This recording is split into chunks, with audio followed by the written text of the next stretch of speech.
On March 1st, 2006, the Embarcadero One Gallery on downtown San Francisco put on display Helena Macree Tsavalas' work, a collection of unique doll-like figures that represent historic events and characters from literature. Of the 100 she created during the 1940s and 50s, only the 27 shown at the gallery survived bombs, fires, floods, and earthquakes. Helena had some fabric materials from her grandmother, Helena, which were more than 100 years old, to make costumes for her dolls. She made one for my piano recital in 1971. Exactly. And of course I gave it to my daughter. We have to remember that back then Greece was a very, very poor country, and practically 90% of women were illiterate. She was only 9 years old when she was first published in Theoplastis Dompedon. My favorite subject was fairy tales. There were not too many by that time. Darling child, my sweet one, I'm leaving you.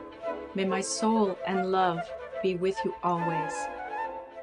They're not just simple fairy tales. They teach something to every person. At the time she was through her teenage years, she wrote over 40 stories in the very well-known journal, which was exclusively designed to serve the needs of young people throughout the Greek world, and which literally touched the lives of every child in Greece for over half a century.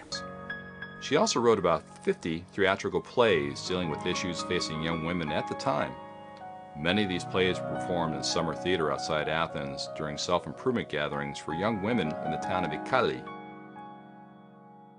When I was 16, my father took me to Paris because he thought that probably I wouldn't have any other chance to go out of my country.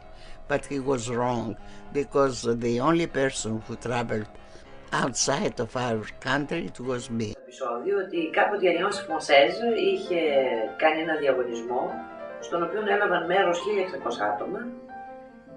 Η Ελένη Μακρύ δεν ήξερε γαλλικά και παρόλα αυτά είχε το θάρρος να λάβει μέρος στο διαγωνισμό και πήρε το πρώτο βραβείο παρότι δεν ήξερε γαλλικά.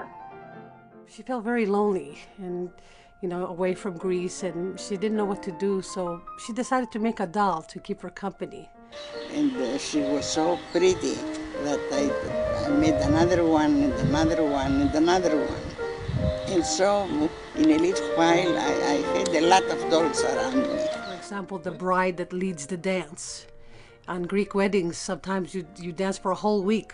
Here you have this Greek woman who was born in Greece, who rode to the Diaphragms of Bedon. She comes to this world and she's inspired by that particular phenomenon to try to symbolize of what is going on in our times. This doll is the little orphan, and it represents all the orphans in the world that have lost their parents in different wars. He's bleeding, he's crying, and he's a little orphan with a little bag. And this has received first prize in Paris back in 1945. Miss Macree tried to put a great deal of emphasis on how different human beings we are when we are deprived of love, and how unbelievably different we are when love is readily available to us.